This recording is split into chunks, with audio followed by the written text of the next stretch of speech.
I'm really pleased to introduce Vanessa Hua. Her latest novel, River of Stars, or in A River of Stars, a Chinese worker's married lover arranges for her to give birth at a secret maternity center. And she'll say more about the background.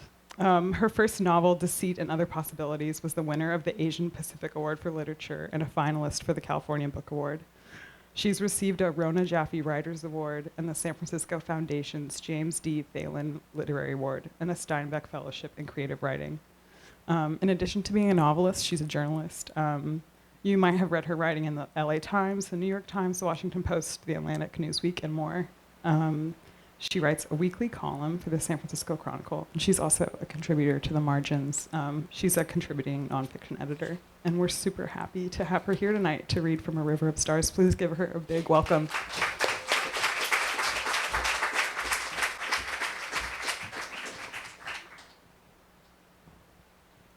Yeah, I'm a little bit shorter than. Thanks so much, everyone, for coming out. Thank you for that wonderful introduction, Sophia. And I'm really excited to read with Crystal and Lucy. It's been the summer of Asian American debut novels. And so, yeah, let's keep it going. And I'm really excited all how the ways our novels are so different, and yet they resonate with each other. And I think you'll see that tonight. So, A River of Stars, I was inspired to write it when I was living in Southern California and pregnant with my twin sons, and I began hearing about these maternity hotels. And in neighborhoods east of downtown LA, pregnant Chinese women were coming and going, and the trash cans were piled high with diapers, and the neighbors were baffled. It sounded like a brothel in reverse. What was going on was they were coming a month or two before their due date so that their children would get U.S. citizenship. But being that I was pregnant myself at the time, I knew how vulnerable I felt, and I wondered what it was like to be so far from friends and family, and what did U.S. citizenship mean to them, that they would go to these lengths and to this expense. So the first excerpt I'll read is from the first chapter, in which the main character, her lover, is trying to persuade her to come to one of these centers. A River of Stars. When Boss Jung first told her about Perfume Bay, she'd tossed the brochure onto the dashboard and reached for a slice of dried mango. Shaking his head, he took the bag, but before he could stop her, she snatched a slice of chewy sweetness. During her pregnancy, he'd begun scrutinizing her, prescribing advice, some backed by science, but most by superstition, to protect the baby. She shouldn't eat mangoes, as their heat would give the baby bad skin. No watermelon, whose chill would cool her womb. No bananas, which would cause the baby to slip out early. No water chestnuts, mung beans, or bean sprouts either. The list of traditional prohibitions grew each time she attempted to eat. As he drifted into the next lane, she told him to keep his eyes on the road. He gripped the steering wheel and told her his plan. He wanted to send her and their unborn child halfway around the world to Perfume Bay, 5-star accommodations located outside of Los Angeles. After she delivered, staff would file for a social security card, birth certificate, and passport for the baby. Their son, his sex recently confirmed, would give them a foothold in America. Eventually he could sponsor our green card, Scarlett had said. For now, you'll get rid of me. Clever plan, Boss Jung. At the factory, she called him Boss Jung, and she kept it up in private, too, a reminder that she was a deputy manager and not a xiaojie, a mistress, a gold digger from a disco or a hostess bar. They passed factories covered in grimy white tile, built on land that had been fields when she arrived here as a teenager. People from around the country had moved to the Pearl River Delta, just across the border from Hong Kong, to make their fortunes, and the factory girl you snubbed might someday become your manager. Whatever hospital you deliver in would be top class, Boss Jung said. The hospitals are good in Hong Kong too, she said. Boss Jung frowned. Hong Kong was also home to his wife and 3 daughters. It doesn't matter how good the hospitals are in America if I end up in jail, she said. On the radio, a newscaster announced that the U.S. Embassy was evacuating American tourists from Egypt. Boss Jung stabbed his finger at the radio dial. The U.S. would save our son. From Egypt, she asked. Why would he go to Egypt? From anywhere, he said. The U.S. would get him out of trouble anywhere. That was when Scarlett had realized just how much his son meant to Bosyung, reviving the dream that had died at the birth of his daughters, an heir to carry on his legacy. He'd never shared this dream with her, for a boy in his image, a prince of the family. He was almost 60, she was 36. If Scarlett carried a girl, would Bosyung have sent her to Perfume Bay? No. He'd wait her to book her stay until he knew she was having a boy, but objecting to such a preference would have been like objecting to gravity. He sped up, picking off tractor trailers and buses, which still gave her a thrill. Faster and faster they went, getting so far ahead it seemed they might have the road's end to themselves. With him behind the wheel, she might go anywhere. He put his hand on top of hers, lacing their fingers together, and she tucked her head against his shoulder. She never felt more complete than when nestled against him.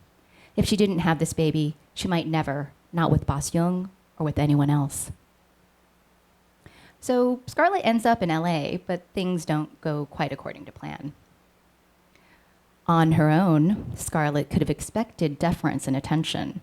One pregnant woman gets a seat on the bus, the front of the line at the bathroom, and good wishes from strangers who pat your bump, ask how far along you are, and guess if you're carrying a boy or a girl. At the sight of a fertile belly, the most hardened can't help but hope for the future, can't help but long for the past. A dozen pregnant women is a different matter. You quarrel over who gets the most comfortable seat at dinner, who eats the last of the tofu stew, and whose aches are the most deserving of sympathy. Now deep into her 8th month of pregnancy, she thought the other guests at Perfume Bay would lose interest, but they wouldn't stop picking on her. On TV, a Hollywood sign appeared, iconic letters that stood a few kilometers away, yet still seemed distant as the moon. After Scarlett turned up the volume, Lady Yu grabbed the remote and switched the channel. Because Scarlett never bragged about Bosyung's position, because she never mentioned him at all, the other guests found her suspect. She was a threat, not because she'd go after their husbands, but because she represented any woman, every woman who could. It didn't matter that her lover was a stranger to them. Mistresses weren't supposed to have children who competed with theirs. Lady Yu had made it clear that she considered Scarlett and the baby she carried lowly as turtle's eggs. Nothing was more despicable than a turtle, dragging itself through the muck, except its spawn. Lady Yu led the Shanghai clique of spoiled wives, who were perhaps only a generation or two removed from the countryside. In Scarlett, they despised who they might have been. Scarlett changed the channel back. 没有文化, Lady Yu shouted. 农民, low class, a peasant. She hurled a magazine at Scarlett, missing wildly and hitting the television. 土豪, Scarlett said, an insult from the newly rich with more money than manners. Lady Yu heaved herself up and slapped Scarlett. Scarlett rocked back in disbelief, putting up her hands to protect her belly. She grabbed a pillow and smacked it against Lady Yu's head. When Lady Yu clawed at her, Scarlett grabbed her wrists and forced her arms down, twisting almost hard enough to sprain. Their screams set off one baby, then all 10 babies in the nursery next door, howls that picked up with the speed and power of a tsunami. The owner, Mama Fang, rushed in, trailed by nurses, to separate the mothers-to-be, clucking that they shouldn't exert themselves. They should consider their babies, and sent them to their rooms. At Perfume Bay, the mothers were treated like children, so that their children would obtain the most precious gift of all, American citizenship. So something I learned after I became a mother is I began to reflect on how I was raised and what it must have been for like my own mother. And you can't help but reflect on your upbringing and how you're formed. And for Scarlett, like many in her generation, she affected by the one-child policy. She's an only child, and part of her upbringing, because her mother works for a family planning clinic, is it shaped her ambivalence towards having children and why she left home as a teenager. So the passage I will read next is about something Scarlett witnessed when she was a child. On a spring night, Scarlett had woken up alone in bed. She might have been 8 or 9 years old. She'd heard low voices outside, Ma and the headman and others she didn't recognize. Scarlett had followed the group, crossing a swollen river to a nearby village where they stopped in front of a house whose straw thatch had the look of mangy fur. They burst in without knocking. The men shouted and cursed. Whomever they wanted to surprise must have escaped.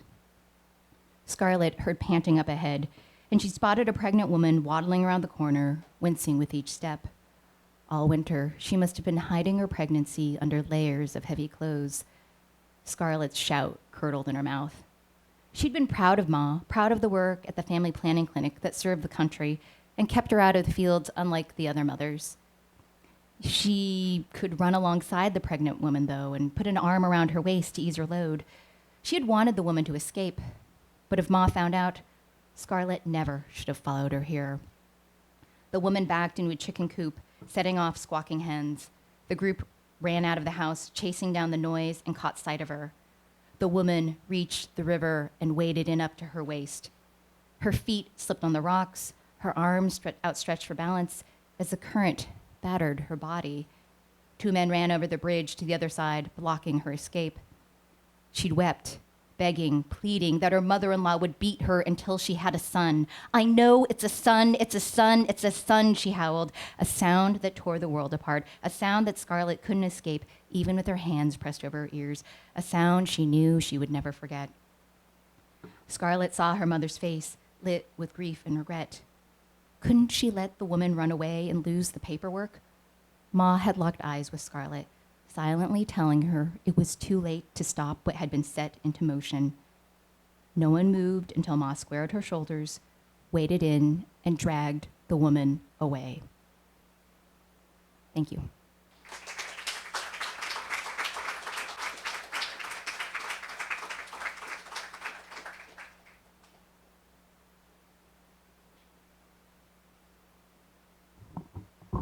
Thank you so much, Vanessa. Yeah, when I read the scene when Scarlett gets into a fight, I was just like, I really like this character. Our next reader is Crystal Hana Kim, who'll be reading for her debut historical novel, If You Leave Me.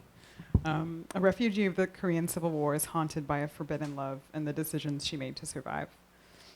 The book was recently longlisted for the Center for Fiction's 2018 First Novel Prize. Kim is the recipient of numerous awards, including PEN American's Short Story for Emerging Writers, along with fellowships and support from the Bread Loaf Writers Conference, the Gentile Foundation, and the Fine Arts Work Center in Provincetown. She received an MFA in Creative Writing from Columbia University and an MS in Education from Hunter College. She is currently the Director of Writing Instruction for Leadership Enterprise for a Diverse America and a contributing journal editor at Apogee Journal. Please give her a big welcome.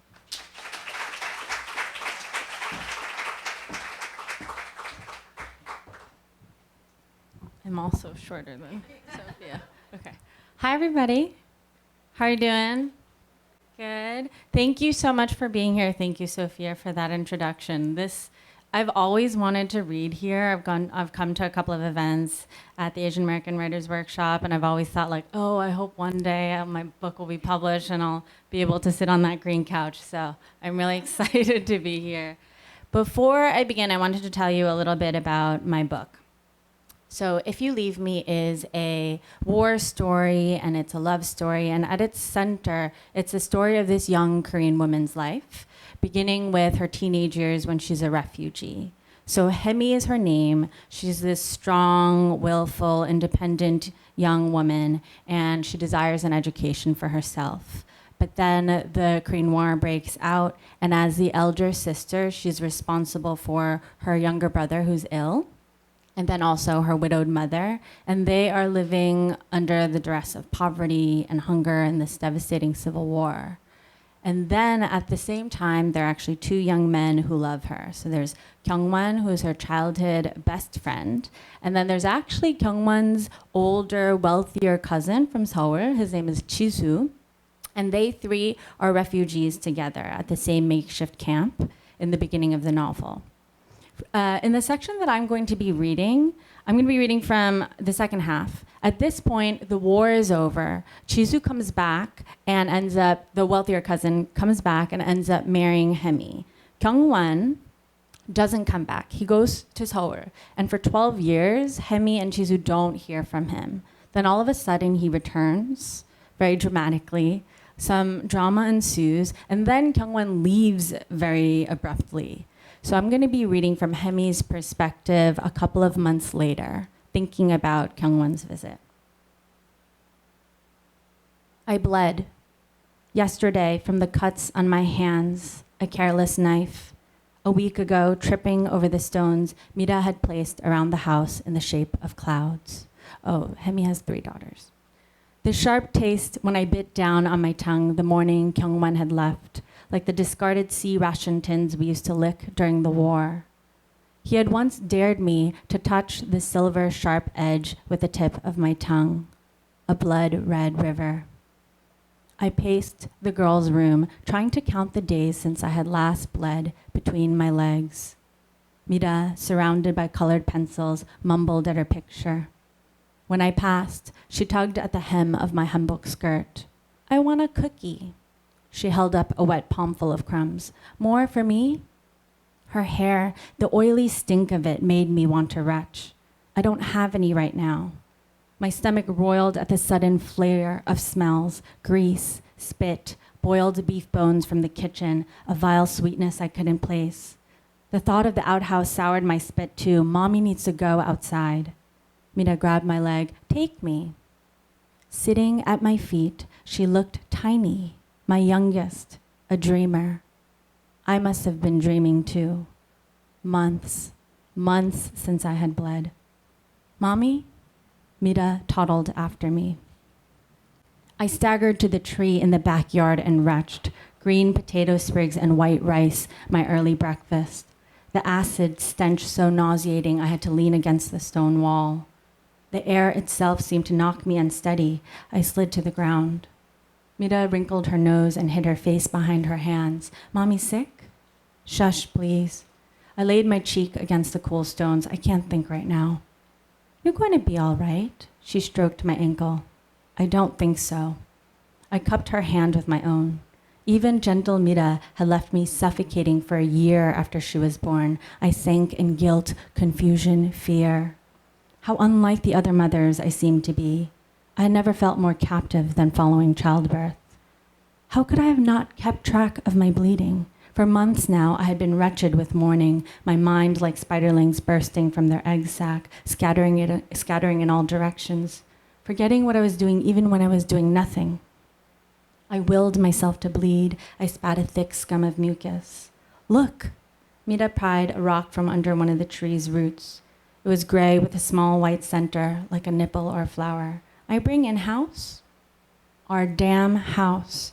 I walked the length of every room every day, with Mira following, sleeping, slung on my back, hip, or chest. I treaded the wooden floors of our scythe-shaped home. When Chiun and Sori returned, I made dinner.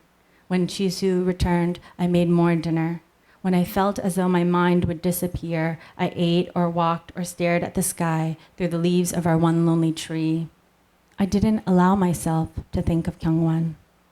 I was like a mouse in an earthen jar, crawling up sloped, impossible walls. What if I ran away right now? I pointed to the roads beyond the stone wall. What if I just left Mira? She rolled the rock between my toes, up my feet. Where are you going? I'm hungry. I wanted to cry and scream and burn the fear that roiled inside me. The air felt all wrong, too thin or too thick for me to breathe. I picked up Mira and threw her stone into my vomit. I'm going to tell you a secret. She smiled like an idiot child and grasped my nose. I think I'm pregnant. The morning Kyungwan had left, I returned from my search to find Chisu waiting for me at the front entrance. He looked hungover and miserable. As I approached, the hem of my hanbok muddy, my feet bare, he turned away from the embarrassment of me, unmoored. Have you seen Kyungwan? I asked. Did you see him this morning? I stared at Chisu's twitching mouth. His eyes slid over mine, refusing to catch the blurred ankles, ears, silhouette of the man who was my husband. He didn't speak, and I realized he knew. I waited for him to drag me by the hair, to call me a whore. I would laugh at him until he released me. Why was it unthinkable for me to love someone when he slept with other women whenever he desired? He came home smelling of their perfume, their lipstick smeared on his ears, the back of his neck, along the seams where he couldn't see but the wife could. I stared at him and readied myself. He looked beyond me, his shoulders raised, as if there was something worth seeing in the distance. Kyungwan left.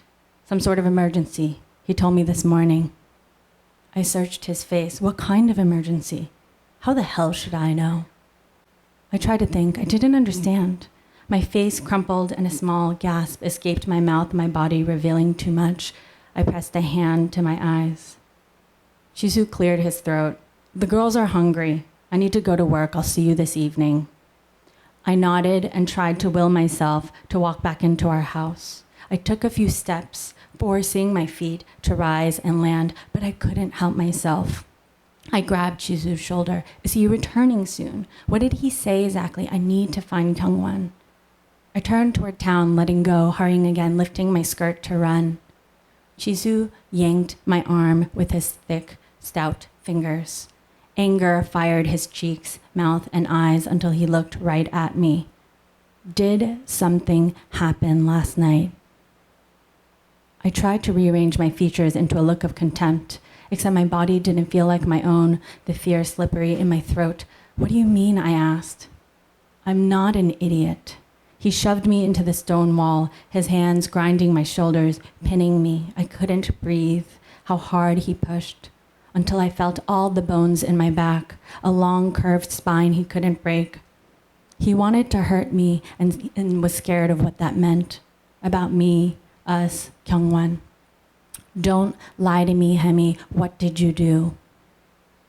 I laughed as hard and loud as I could. What are you talking about? I whipped his arm off me, both of us now heaving with fear. Sori was crying in her room. She said she was supposed to go hiking with him. That's why I'm asking.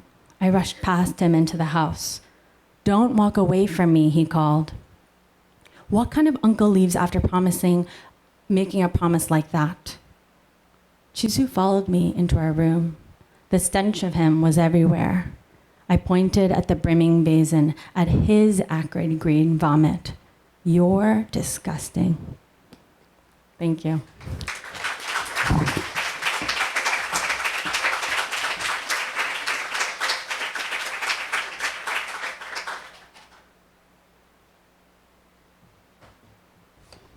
I really feel like so nervous for all of them. I'm so invested. Thank you for reading. All right, so I'm pleased to introduce our last reader tonight, Lucy Tan. Lucy Tan's debut novel, What We Were Promised, is a story about the Zhen family who, after 20 years of chasing the American dream in the suburbs, decides to move back to China, and they find themselves amongst the post-Maoist nouveau riche of modern Shanghai. Sorry, I'm losing track. Though this is Lucy's debut novel, her fiction has been published in journals such as the Asia Literary Review and Plewshares, where she was a winner of the 2015 Emerging Writers Contest. She received her BA from New York University and her MFA from the University of Wisconsin-Madison, where she was awarded the 2016 August Derleth Prize. This fall, she joins the UW faculty as the James McWright Fellow in Fiction. Born and raised in the suburbs of New Jersey, she has spent the last 10 years splitting her time between New York and Shanghai. Please welcome Lucy Tan.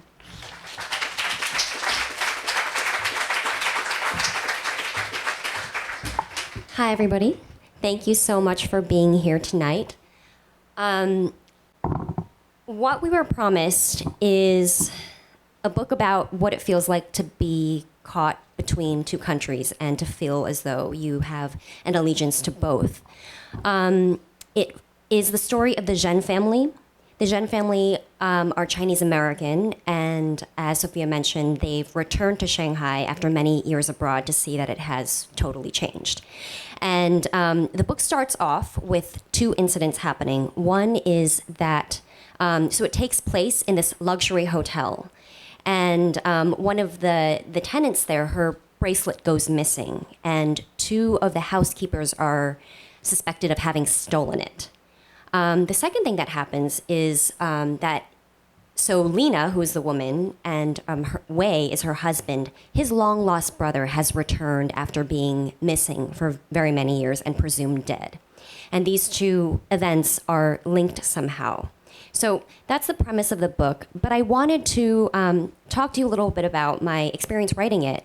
I wrote it when I was in America, missing Shanghai, because I was born in America. My parents were born in China, and we lived in America. But after I graduated high school, they moved abroad to China, and I joined them and lived there with them for 2 years after I graduated college. So I've always kind of been straddling these two countries. And after some time, trying to see if I could be a writer there and discovering that censorship laws and other things made it a little difficult to be a creative person in Shanghai or in China in general, I came back here, I worked, I went to grad school, and I was missing China, and I wrote this book. So I'm going to start out with the very opening, and this takes place in Shanghai in 1988, and it's when one of our main characters, Lena, and her husband Wei are leaving China for the first time. It wasn't the plane Lena feared, but the sky above the airfield.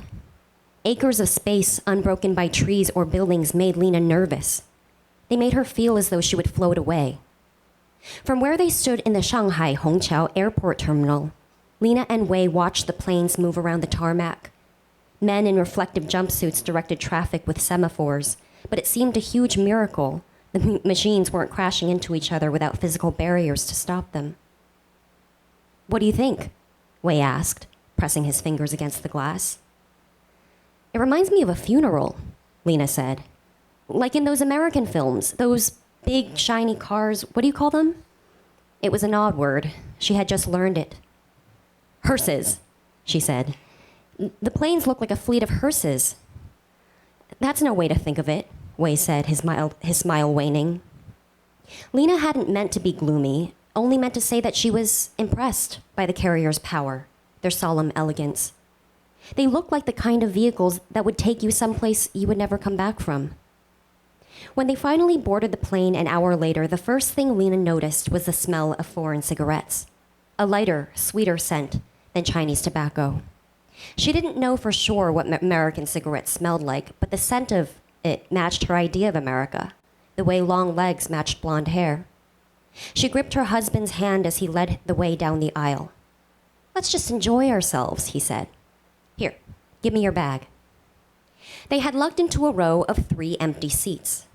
Wei helped Lena buckle into the middle one, but before he could return to his own by the window, she stopped him. "Wait, switch with me?" If she was going to leave, she would say a proper goodbye to her home country. It felt wrong that her final glimpse of China would be of Shanghai, a city to which she was a stranger, and not her little house in the suburbs of Suzhou or the warm, tree-lined campuses of Wuhan. Not looking down at the one person whom she had not been truly ready to leave. Lena felt calmer now that the evening was growing dark, the wash of blue like a safety net thrown across the sky. Soon the pilot's voice came over the PA system, and then the plane started to move. Wei took her hand. He wanted this to be an experience they shared together, but she could not share it with him, would not. These last moments she'd save for herself, to grieve the passing of a future that would never play out. She couldn't help it. Chang's face flashed across her mind, and instead of fighting it, as she had been for these past few days, she let herself hold on to it, even closed her eyes to help herself remember. A dusty room filled with sunshine, her breathing heavy from climbing the stairs, and all around her, the sound of mulberry leaves being torn apart by tiny mouths. Chang leaning in close, his hair in his eyes, lifting a silkworm to Lena's face. "It's perfectly safe," Wei said. "I promise." His voice sounded as though it came from hundreds of meters away. She focused on thoughts of the lake, the breeze coming in both cold and hot at the same time, the shadow of a boy leaping from the water's edge, his back shiny and curved like a blade. The plane began to lift. As Lena's center of gravity changed, she was pressed flat against her chair. Outside, the ground slipped from view. They were gaining speed, and soon they would be far away. Far enough to cross time zones, the concept of which still made Lena's head spin. In China, a person's day might start with the sun a little higher or a little lower than that of his countrymen, but their lives were all marked by the same clock, no matter how far apart they lived. America had 6 time zones. Lena's father called it the land of dreams, and so it seemed. For what other country would aspire to occupy the past, present, and future, all at the same time. So, as I mentioned before, this novel is set in a luxury hotel in Shanghai. And I had the pleasure of living there for, a couple years after college when I was an aspiring writer and didn't have another place to live.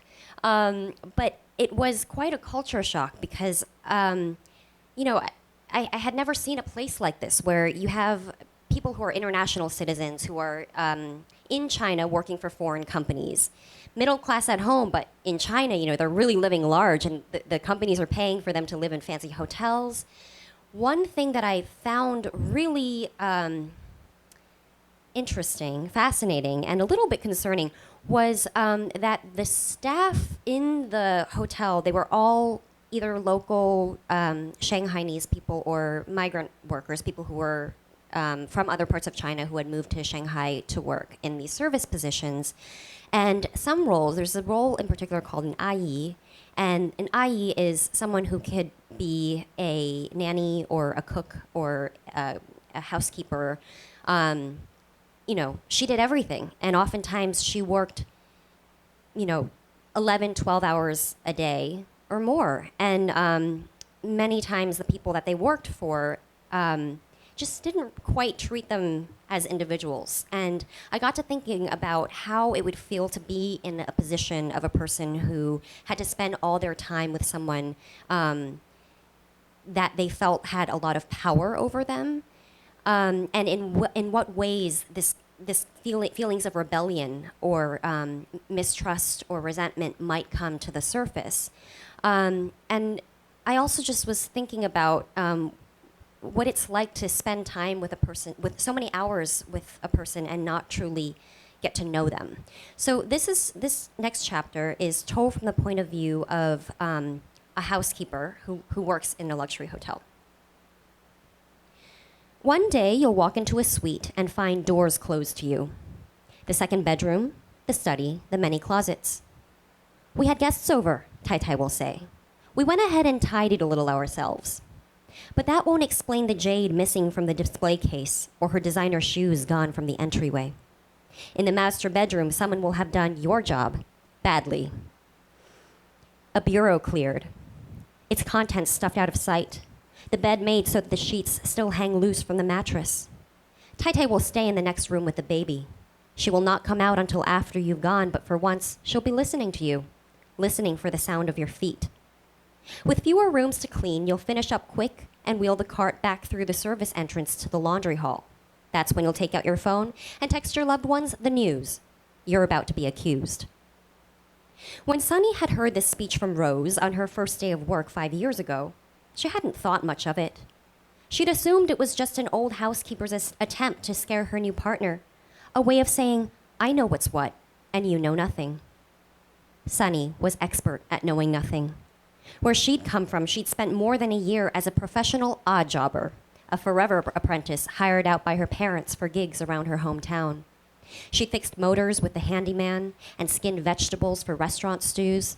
She'd washed laundry and delivered cargo, rubber tires and concrete slabs and dead chickens in need of plucking, on a bicycle, her load sometimes a few 100 pounds more than her own weight.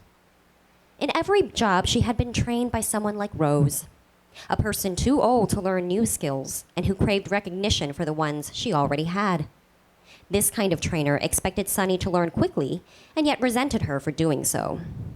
Sunny was tired of being a novice. She was determined to be great at something, and cleaning homes was as good as anything else. Nah, it would be different here. Full-time job, no end date. Rose had led Sunny down the hall to the changing room, listing the shortcomings of the hotel and service departments. The guests and residents were wealthy and therefore very particular. Management was unfriendly at best. They hired English speakers for the front desk, and those employees looked down on the rest of the staff. Worst of all, though, were the accusations of theft. They were easy to make and difficult to defend against. Any one of the maids could be replaced faster than you could fry up an egg for Mei Guolao breakfast. There wasn't any shortage of migrant labor. Where's your hometown? Rose asked, opening a locker and retrieving her uniform from its shelf. Hefei, Sunny replied. The outskirts, she didn't say. Rose looked Sunny up and down, her expression making it clear that She understood exactly where she was from. The distinction wasn't necessary. Another one from Anhui province. You will find many friends in this city. As she spoke, Rose pulled on a khaki-colored tunic, black cotton trousers, and standard-issue cloth shoes. She was in her 40s but looked older. Her hair was shot through with silver, and the skin on her face was pucked as an orange rind. With practiced twists of her wrists, she rolled up the sleeves of her tunic and adjusted her collar so that it sat comfortably on her shoulders.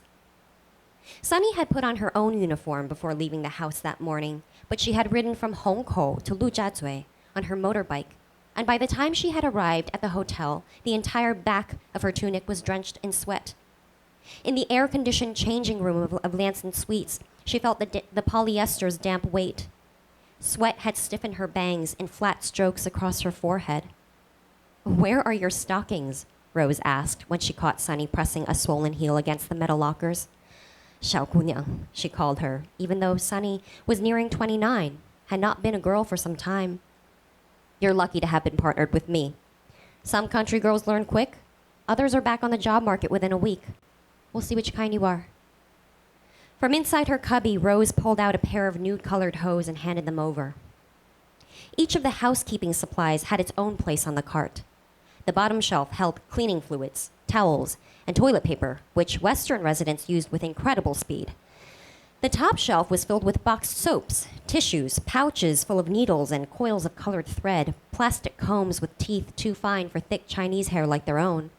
With these, they stocked only the short-term hotel rooms. The permanent residents preferred toiletries imported from abroad.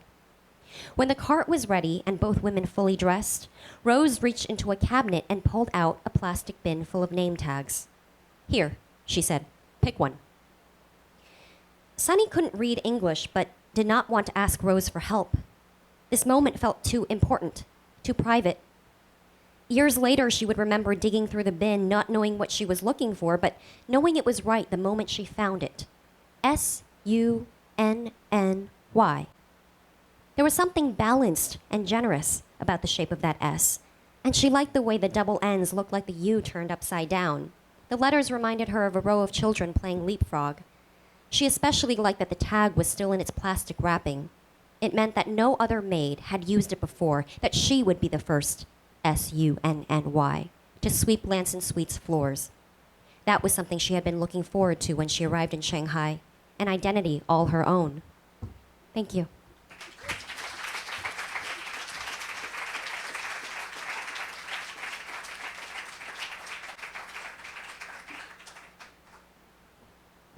We're going to switch into talk show mode now.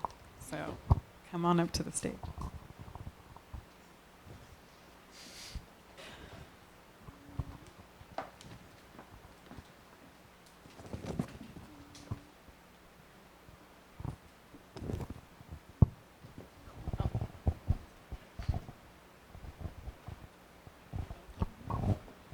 So thank you so much for reading from those. Those were some of my favorite parts while I read the books as well. It was nice to hear them in your voices.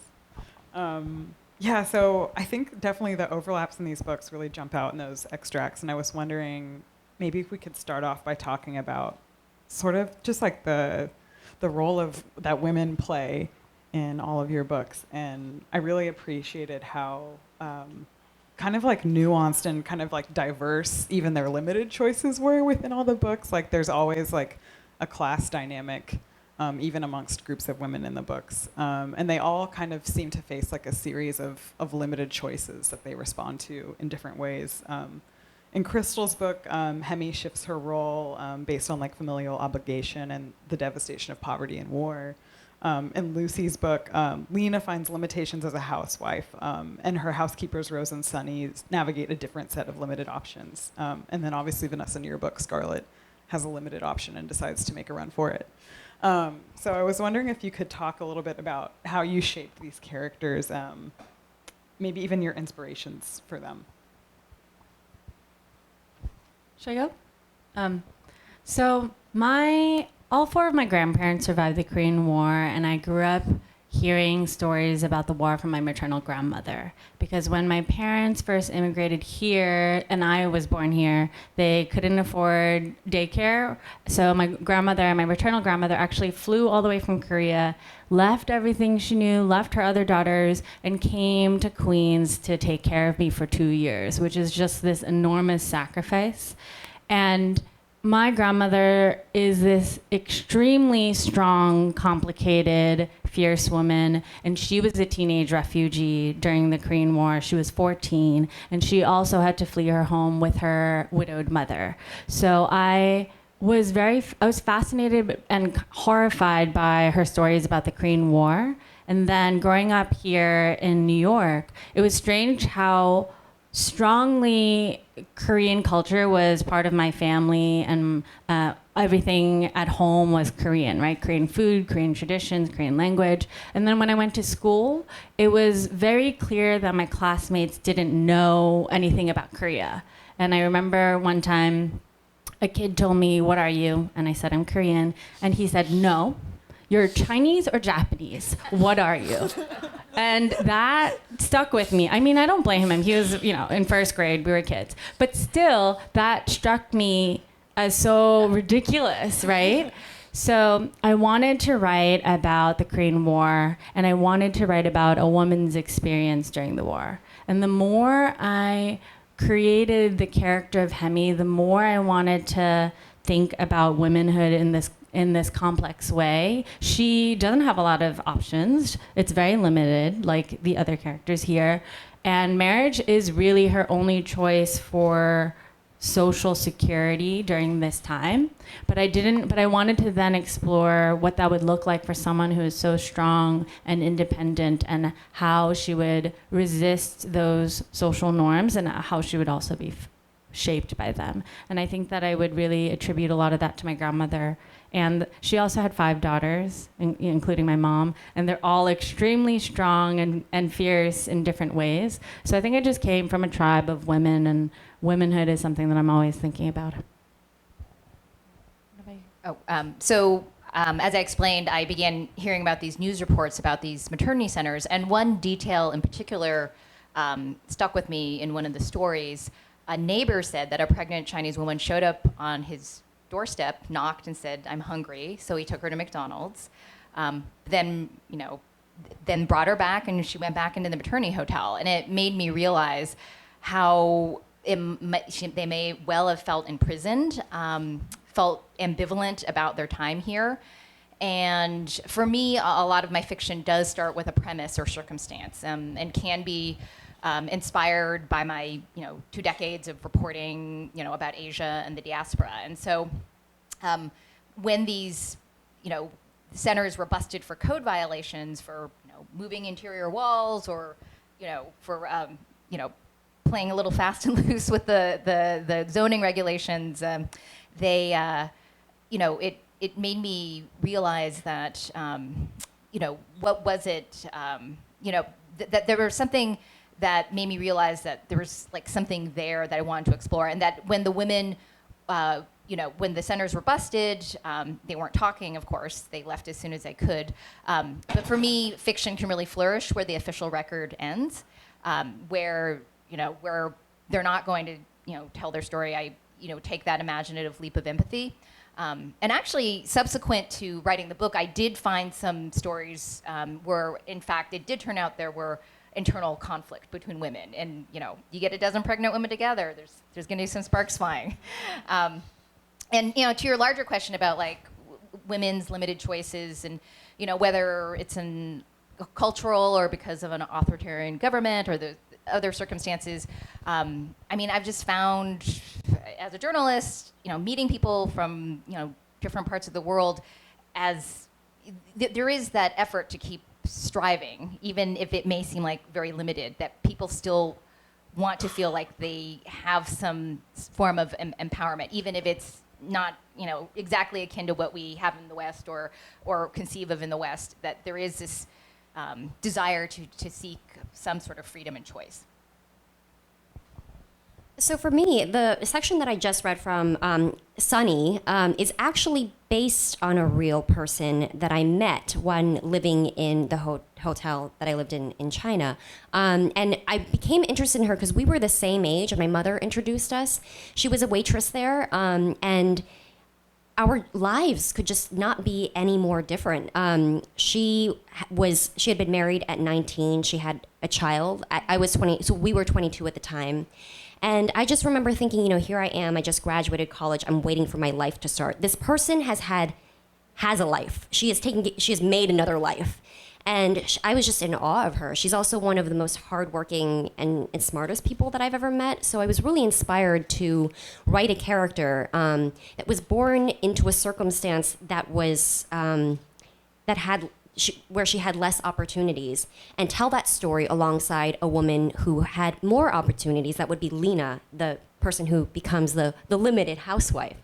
But I think that Lena, too, has her own set of problems. I think both of them are dealing with societal expectations, the pressure to become mothers, to become providers within the home, to put aside their career ambitions, to serve their husbands in a way that feels very, very traditional. And, I think that part of the reason I wanted to write this book is because I wanted to write about modern China and the ways that it's changing so quickly. The value systems are changing, the cultures are changing, economically it's changing, physically it's changing. I mean, the skyline there is crazy. But some things haven't changed, and I think that one of those things is the expectations that are placed upon women and the ways in which they're expected to put other people ahead of them. And I think for Lena, she's also someone who has kind of built her identity around her ability to be adaptable. So she is, flown with her husband to America and, assimilated into American culture successfully, and then has to come back and do the same thing, except now she's has this quality of life where she can be more than that, and she thinks, what if I had put myself first to begin with? So I think that's the question that the book is considering. I was also interested, it kind of almost seems like the characters are the women who were most kind of rejected or so weren't hitting some sort of like middle class successful norm, almost dealt with these limited choices in more creative or unconventional ways, or they're kind of like in Perfume Bay, Scarlett is kind of the one who's like teased and not treated respectfully and stuff. So it probably makes it easier to actually be like, well, bye, like I'm leaving. And then I thought Sunny's character was so interesting because there's parts in the book where she talks about how she has been married, but she really actually doesn't want to at all. And, if there's like any way she can achieve economic independence, then like she really doesn't see a use for it, basically. So I thought, I don't know, did you think about that at all while, you were writing these characters, or? I don't know. Is that a question? I think my question is, do you think, I don't know, in thinking about class and writing about women of different classes, do you think that the way the women's trajectories who were kind of like rejected from the middle class or like aspiring to carve out independent lives in like a little bit more of like a hustling way, like, do you think that they kind of made more creative choices about how to gain independence, or were forced to? So in my book, when people ask what it's about, I also have been calling it a pregnant Thelma and Louise. Because when Scarlett flees, she has a pregnant teenage stowaway in tow, Daisy, who was born in the US but left at 2 months and then went to American school in Taiwan. So she, grows up in this like bubble of American slang, perfect English. And, she's, half Scarlett's age and also has U.S. citizenship already by birth. And it's this kind of comparison of the different levels of privilege that Scarlett is well aware of from the outset, but if you have privilege, often you're unthinking about it. And yet, Scarlett and Daisy are able to forge a friendship because partially I think if you can survive early childhood or early motherhood together, it's like you've been through a natural disaster, So it's also, it's an examination of class, and China is changing so quickly, and sort of like American notions of the economic striving and what that means. But yeah, definitely there's I'm examining with those characters and their relationship. Definitely privilege and class do play out. Yeah, for me, I think that Sunny definitely comes to this moment where she's like, this is not what I want. How do I get out? Much sooner than I think someone like Lena has, because for Lena, she's grown up and she's been just so supported and loved by her parents, and they sort of do their best to plan out this future for her, which she then filially, obeys and follows, believing that they have her interests. I mean, they do have her interests at heart, but believing that they know what will be the best for her in the long run. And the reason the book is titled What We Were Promised is because I think this generation of characters, they're working under the assumption that where their parents tell them that they are meant to end up will bring them fulfillment. And they sort of treat their children the same way, where they're planning out their lives for them. But that's not always the case, because the world changes and we change as humans and as individuals. So I think that with Lena, it takes her a lot longer, and I think her privilege is what actually slows that particular type of growth. I'm gonna jut back to the United States part of these books. Vanessa, I read this really amazing thing you wrote about, there was an article for the Paris Review that y'all should read if you haven't checked it out yet. It was called, it was about subverting the Chinese immigrant story. And you wrote about kind of like the new wave of like novels written about China and how they reflect a changing China, but also how the diaspora has changed. And I was also just interested in what you were saying about seeking out and writing about Chinatowns around the world. You said you wrote about Chinatowns in Panama City, Lima, Buenos Aires, Tel Aviv, and San Francisco. And I just wanted to ask, how did you get interested in writing about Chinatowns, and what drew you to them? And kind of like, I don't know, what is kind of the most surprising thing, I guess, you've found in encountering all of them? Yeah, I mean, for a time, every time I travel, I would besides seeing the sites of that the city might be famous for, I'd always sort of seek out the Chinatowns, because there always would be one, because we're everywhere. And I think growing up in a mostly white suburb outside of San Francisco, it was like I was aware of Chinatowns from an early age. Is where we dined and shopped. I'm not from there, but it's very familiar to me. And the San Francisco Chinatown is the oldest in the U.S. And there's history, but also this vibrancy. Like, don't get in the way of those elbowing grannies. They know what best bunch of lychees are. But I think, but yet at the same time. So there's a vitality to it. There's because these people are always reinvigorating, the latest arrivals are sort of adding the latest chapter to the immigrant story. But yet when you visit, when the tourists come and take photos or stop in for dim sum, this is all, stop by the trinket shops. It's all on the ground floor. They're not, but if you look up to the second floor, the third floor, the fourth floor, that's where you see laundry hanging in the windows. And, as a journalist, I've had the privilege to be able to go upstairs and meet with people and hear their stories. I remember one dim sum worker I interviewed for a story actually had been a Red Guard in her youth. And it's like, you never know, like someone who, there are so many stories to be had, so many stories to be told. Yet at the same time, I think, this is something I mentioned in the essay. I was meeting a foreign correspondent who had lived in Hong Kong, and she looked at me and said, "Oh, Vanessa, did you grow up in Chinatown?" Because she couldn't imagine that a Chinese person lived anywhere but Chinatown. So, it's, as I said, we're everywhere, every country, every neighborhood. And, it's just, I think with these, increasing number of Asian American narratives, we can see that we are not a monolith, that we do have these different histories, flaws, and dreams. And then Crystal, I was really amazed by the sense of place in your book as well, too, particularly the specificity of the refugee villages after the Korean War.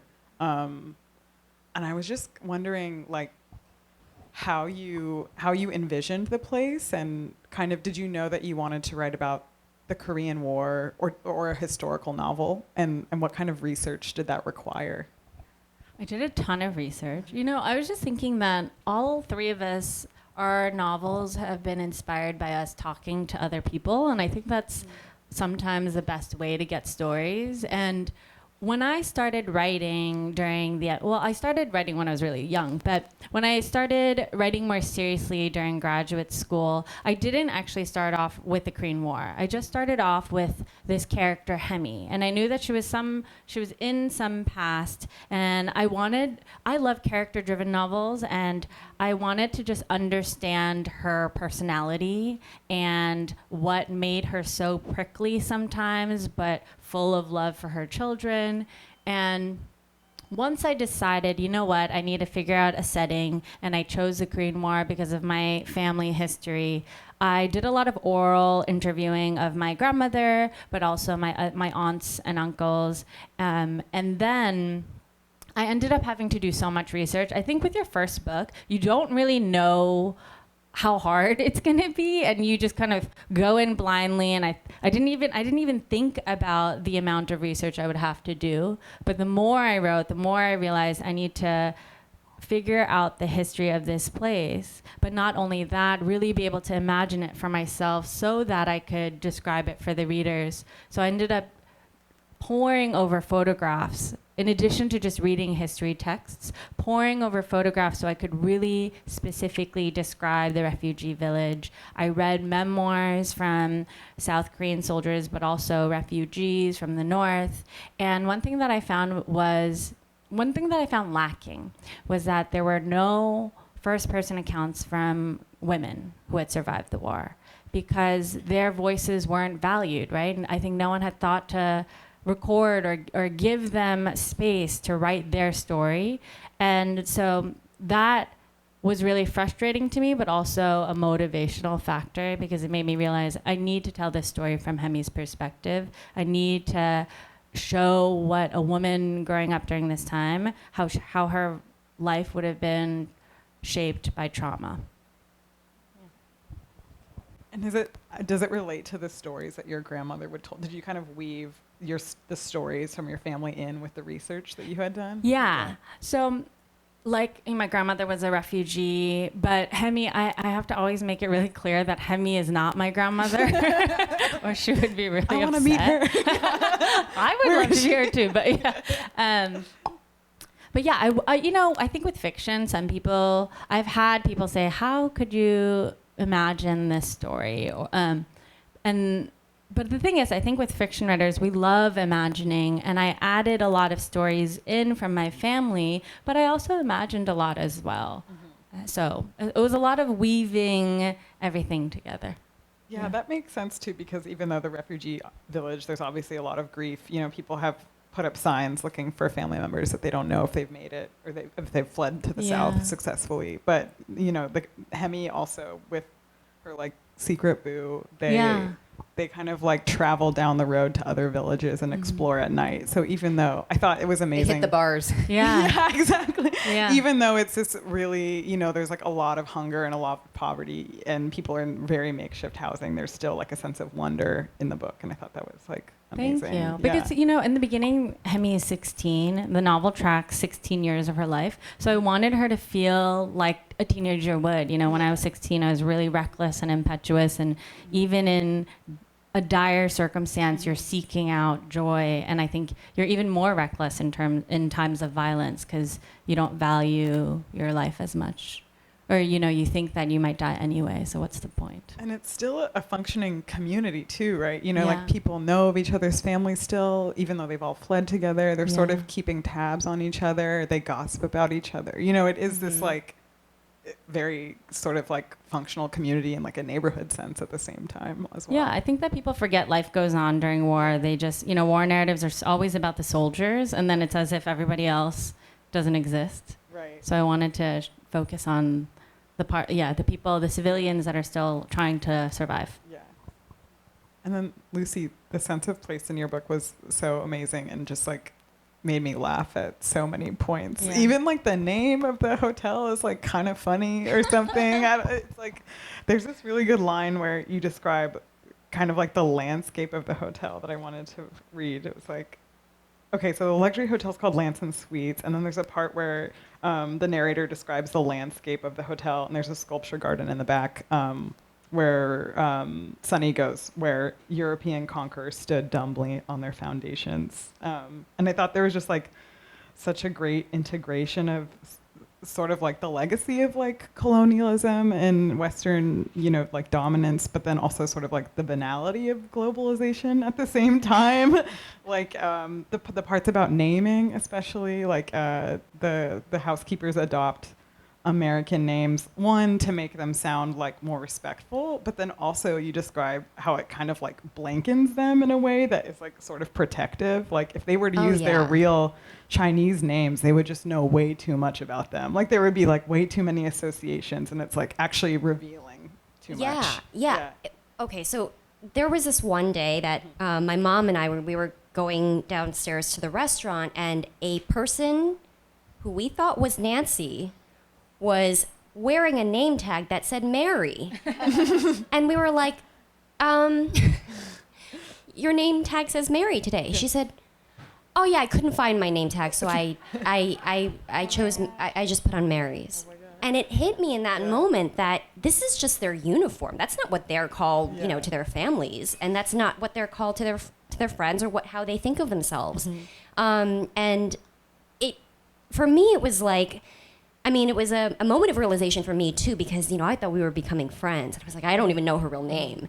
And in the book, Sunny's real Chinese name, she's asked for it. She doesn't give it. And I think for me, that was a way of her holding on to a part of her identity that she was not going to share with her employers because she could. But yes, I do think that the name of the hotel was very cleverly chosen because it's like the combination of the names of two of the hotels my parents actually lived in when they were living in Shanghai. I probably shouldn't say that. I don't want to face like legal issues. We're live. But now I'm on camera saying that. But next question. Well, yeah, and then the banality part too. Like, I wonder if, I don't know, could you talk about maybe for some people who are Chinese who are returning to China, even if they're returning, or there's like this moment where Wei is in his new office in Shanghai that's like really nice, and it's this advertising firm that started in New York, but it's like a multinational corporation. But then he talks about there's a moment where he's in his office when he's like, oh, I could just be on Fifth Avenue right now. There's almost no difference or something. I just was wondering if you could talk a little bit about what globalization means and if it how that shapes your character's relationship between Shanghai and the United States. I don't even know where to start with that question because it's weird because that is true. You can be in design, the ways that buildings are designed now in Shanghai. Those designers are from Hong Kong, they're from the US, they're from all over the world. But it does feel like this futuristic space. And it's just, it doesn't feel like every other place, but I think that the attitudes are becoming definitely more globalized, at least within the business realms. Although there are big differences still between the way that business is done in China and the way that business is done in the rest of the world, which is true for, I think, every country. But and that is what Wei sort of struggles with as well. I just want to bring it back to your reporting. Sort of through your reporting lens, how have you kind of captured or tried to explain sort of changes over the last 20 years in like economic and in the economy and culture? I think just hearing people's individual stories and sort of like for my parents' generation, the weight of World War II is much greater because that's just what their childhood was. And now more recent narratives, like things that I hear in talking about people. I remember I was in Panama because I was writing about the Chinese community there. And someone said, I don't know if I necessarily need to immigrate to America because anything you can get in America, you can get in China. So it was like sort of that attitude. And so I think in my parents' generation, it was like you came here for grad school, you thought you would go back to, benefit the motherland, but then you ended up staying because of more opportunity for your kids. But now we see things like circular migration, like in Lucy's book, or people coming. I've interviewed people who, the American-born children decided to go back to try and start a business or do something, and their parents are like, "Why are you going back to the country that we worked so hard to leave?" So there is this back and forth, and yet I think there actually has always been like recurring levels of circular migration, because like say under the Chinese Exclusion Act, someone might come here, go home, go home and have a child, and then that child have U.S. citizenship, and then like sort of re-immigrate, and then work here, and then go back. So there has been more. It's less. It's not just one direction. That Right. like there is this history of back and forth between both countries. Right. I've never heard the term circular migration before. That's cool. Yeah. Me neither, actually. I think that might be a good point to open this up. Do you guys have questions that you want to ask our writers here tonight? We'll pass the mic around.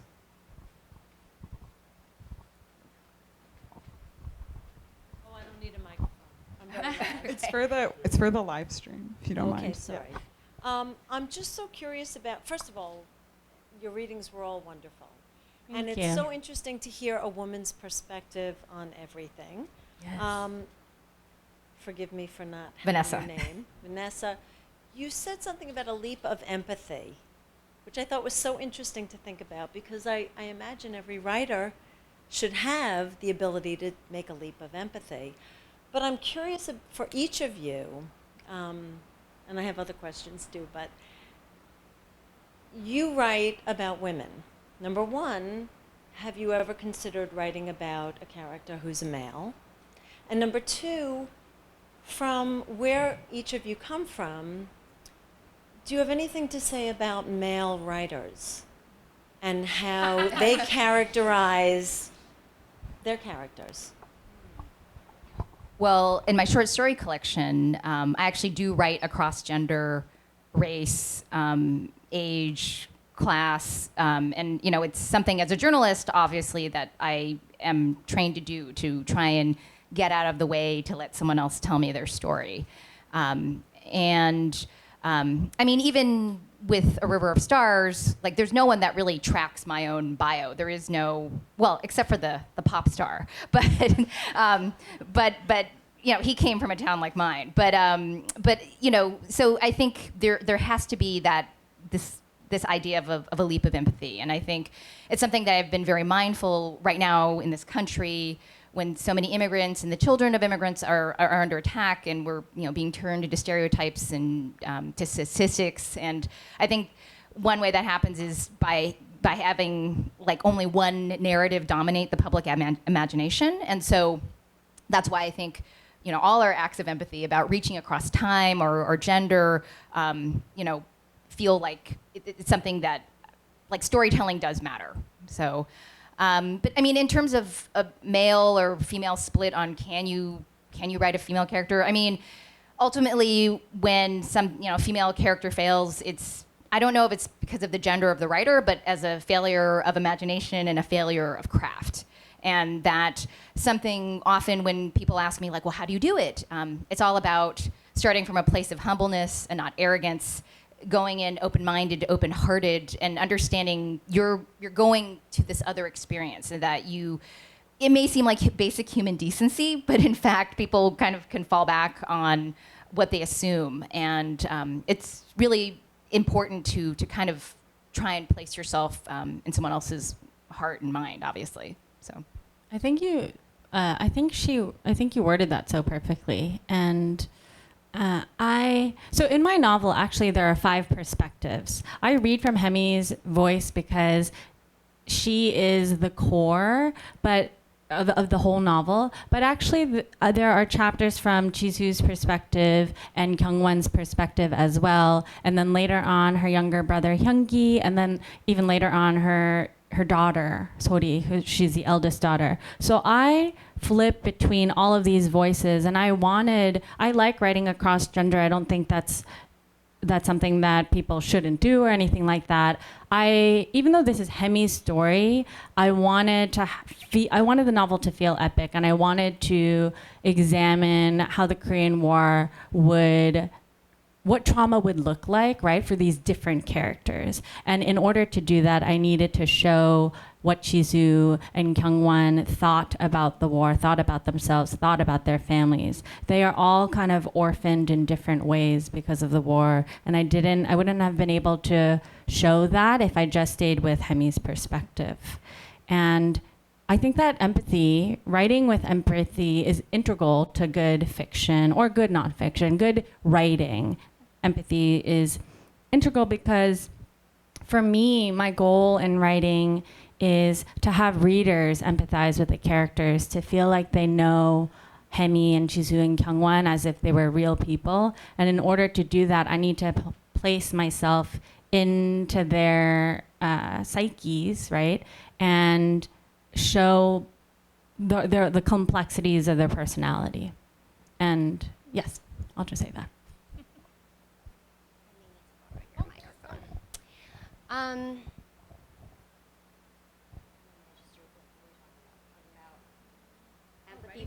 Writing across genders. So my novel is also told from the point of three perspectives.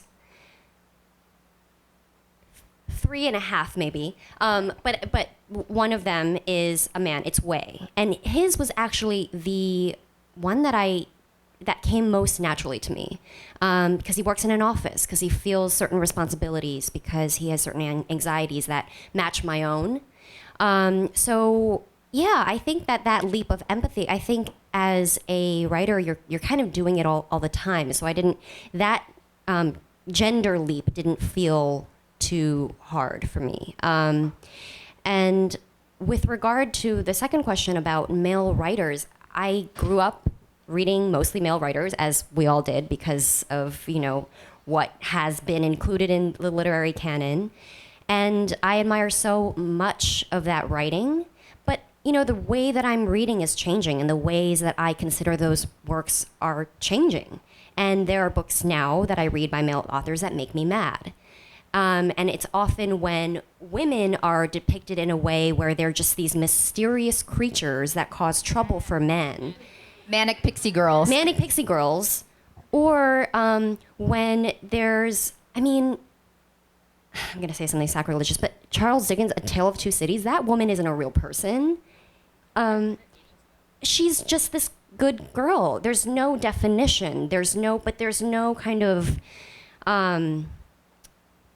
There's no effort to understand beyond what that figure plays in the role of the man. So you can kind of see that they are always the central figure, and everybody just kind of, all the stories are kind of, centered around them, which is why Jane Austen is awesome. But I think that's really changing, and I also love reading from the perspective of women and talking about them, because for so long they weren't talked about. Yeah. I think we have time for one more question.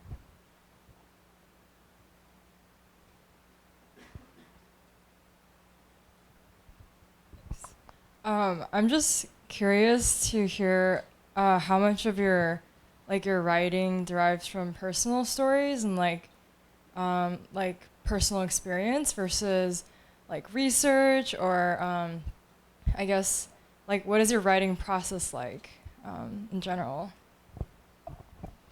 So I really dislike research, but I know that it's very important. And I actually started this book determined not to have it be about the Cultural Revolution. And I purposely set my character's birth date so they kind of missed that period by just a few years. And as I was writing, there's no way to do it. There's just no way to write about China without writing about its politics and its history. And so I buckled down and I recorded the stories that I have been hearing for years from my parents and my grandparents and their friends. And I became really deliberate about doing research. And a lot of that, as Crystal said, came from oral interviews.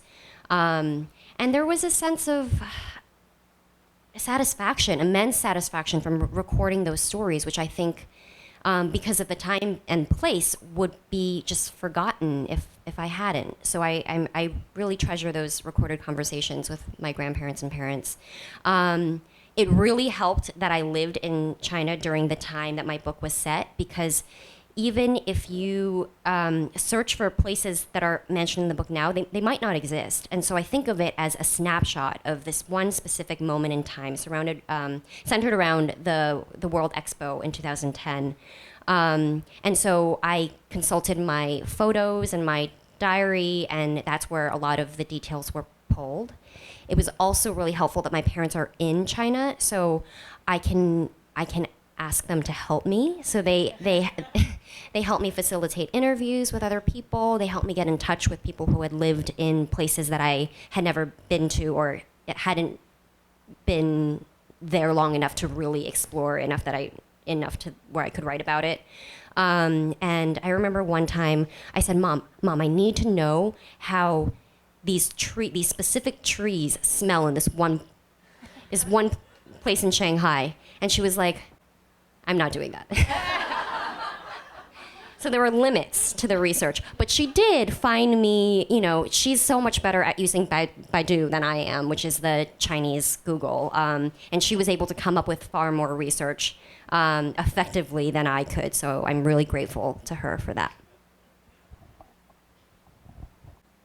I love doing research as a journalist. I'm used to tracking down information, interviewing people. I think any friend with any expertise, like doctors, I've asked, what does a gunshot wound smell like? Or I asked my friend's stewardess mom, what are the circumstances you might bring down a plane? This is related to the first book. I'm sure my Google search logs would be of high interest to authorities. But I'm still also of the opinion, I always remember Edward P. Jones, when he wrote The Known World. I was in the audience and someone asked, how much research did you do? And he said, the amount of research I did could fit on the back of a postcard. It was all about, but people were like, but you had census figures. Made them up. And it just made me realize that being an author is have authority. So, I think research is important in terms of inspiring, and in some ways it's also about recording what's happened. But at some point, the story is lost to time, lost to history, and it's up to you to, again, use that imagination to resurrect it best you can. Yeah. I think your question was how much of our own stories are in there, right? So my novel takes place from 1951 to 1967. I wasn't alive yet. I didn't survive the Korean War. But through these characters, what I love about fiction is I can ask questions and investigate, themes that I am curious about, but people won't know, what parts are my insecurities or my questions about the world. So there are definitely little bits of me in all of the characters. And I think that they're all really flawed. Hopefully not all the flaws are just, parts of me. But the way that Hemi questions the society and how we treat men and women differently, all of these questions are questions that I have about the world. So in that way, I added parts of me into the novel. And I also relied a lot on these little stories that my family would tell. So my dad told me that when he was little, they used to run around catching grasshoppers, and I thought, oh, that's cute. And then he told me then they would string the grasshoppers, pluck the wings, and then fry them. And he also told me another thing that he loved to do was he lived by the water, running around catching tadpoles, and then they would cook them. And he said, in retrospect, I think it's because we were so hungry and we were looking for protein. But when we were young, it just seemed fun. It just seemed like the natural game to do, to catch these things and eat them. So little things like that I would incorporate into the book. So I would say a lot of those family stories and then my questions about the way that society works and shapes us are in the book. One quick question I want to add. What are you working on right now, if you are working on a new piece of writing? So my next novel, I discovered some number of years ago that Chairman Mao was a fan of ballroom dancing. And yeah, I actually saw some footage of him. The women were dressed like Bobby Soxers. I mean, I shouldn't say women, they were teenagers. And so he took many lovers. What's a Bobby Soxer? Like from the 1950s, like Happy Days. Oh, yeah. And, I read his doctor's biography of the secret life of Chairman Mao, and there was maybe a half page and about the women, about the dance troupe, and they said, oh, it was the highest honor of their lives, and they were quite happy to serve him. And I was like, is that really the whole story? And so, so that's what I'm working on now. Oh, that sounds fun. Thank you. Yeah. I'm also working on another novel. And in this one, I'm going to be alternating. It's so new, it might change. But right now, I'm alternating between a Korean American woman growing in present day America, because I haven't yet written from that perspective, and I wanted to write about the Korean American experience. And then it alternates with the story of a man growing up in 1980s, and he is imprisoned in this state-sanctioned rehabilitation center, but it's really just a place where the government sanctioned these homeless people to be used for slave labor. And I read an article about it and was really fascinated. So it's alternating between those narratives, and the more you read, the more you realize how those two characters are connected. I am also working on a second novel, and I also feel nervous talking about it because I feel like the more I talk about it, the less it will happen. But it is a story about 3 young women growing up in the Midwest who want to be actresses. And one of them is Chinese American, that's the main character, and her 2 friends are, the 3 of them are very talented, but they all have different things going for them. So one has the finances to continue her education. The other one has the looks and the talent. Well, they all have talent, but the other one has, what it takes to do well in Hollywood. And the third one, this Chinese American girl, there aren't really very many roles for her, but she's finding other ways to become a storyteller.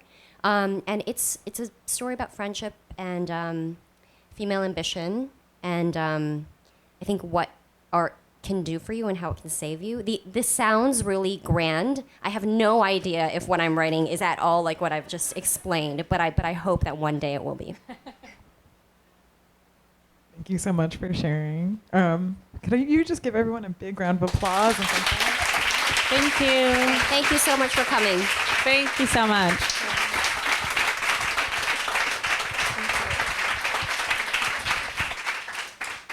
And thank you all so much for coming and sticking around and asking good questions. I'm sure they're down to talk to you.